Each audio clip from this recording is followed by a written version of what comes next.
যুদ্ধবিরতি কার্যকর হওয়ায় ধ্বংসস্তূপে পরিণত বাড়িতেও ফিরতে শুরু করেছেন গাজাবাসীরা। আর এর মধ্যেই গত শনিবার ট্রাম্প গাজা খালি করার প্রস্তাব দেন, যা ফিলিস্তিনিদের মধ্যে ব্যাপক উদ্বেগ সৃষ্টি করেছে।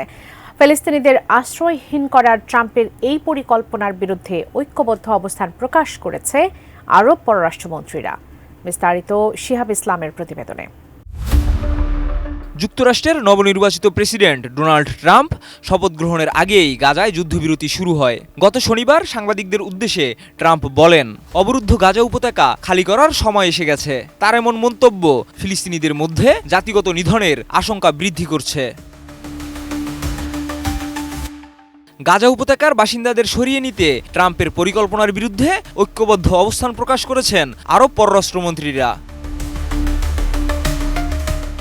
শনিবার 1 ফেব্রুয়ারি কায়রোতে অনুষ্ঠিত এক বৈঠকের পর সৌদি আরব, মিশর, জর্ডান, কাতার, সংযুক্ত আরব আমিরাত, ফিলিস্তিনি কর্তৃপক্ষ এবং আরব লীগের পররাষ্ট্রমন্ত্রীরা এক যৌথ বিবৃতিতে জানান, ট্রাম্পের এই পদক্ষেপ এ অঞ্চলে স্থিতিশীলতাকে হুমকির মুখে ফেলবে, সংঘাত বৃদ্ধি করবে এবং শান্তির সম্ভাবনাকে নষ্ট করবে। তারা আরও বলেন, অবৈধ বসতি স্থাপন, উচ্ছেদ, জমি দখল বা মালিকদের কাছ থেকে জমি খালি করা ফিলিস্তিনিদের অবিচ্ছেদ্য অধিকারের প্রতি একটি স্পষ্ট আক্রমণ।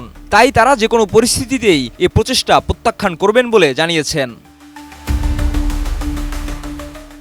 গত সপ্তাহে ট্রাম্প মিশর ও জর্ডানকে গাজা থেকে ফিলিস্তিনিদের সরিয়ে নেওয়ার প্রস্তাব দেন, যা মিশর এবং জর্ডান বারবার প্রত্যাখ্যান করেছে, কারণ ওই অঞ্চলে ইতিমধ্যেই অনেক ফিলিস্তিনি রয়েছেন। RICL TMX, যুগের পর যুগ স্থাপনা থাকে মজবুত। এদিকে 5 আরব পররাষ্ট্রমন্ত্রী 2 রাষ্ট্র সমাধানের ভিত্তিতে মধ্যপ্রাচ্যে ন্যায়সংহত ও ব্যাপক শান্তি অর্জনে ট্রাম্প প্রশাসনের সঙ্গে কাজ করার ইচ্ছা প্রকাশ করেছেন।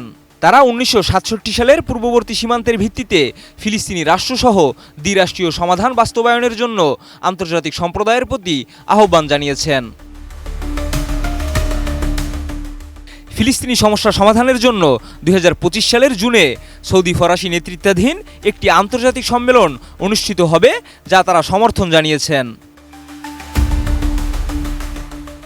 আরব পররাষ্ট্রমন্ত্রীরা গাজার পুনর্গঠনের বিষয়ে মিশরের পরিকল্পনাকেও স্বাগত জানিয়েছেন এবং জাতিসংঘের সহযোগিতায় একটি আন্তর্জাতিক সম্মেলন আয়োজনের প্রতি আগ্রহ প্রকাশ করেছেন। তবে সম্মেলনের তারিখ এখনও নির্ধারণ করা হয়নি।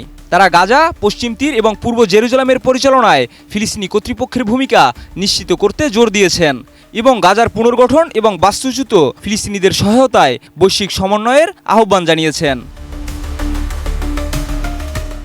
শিহাব ইসলাম, ATN নিউজ।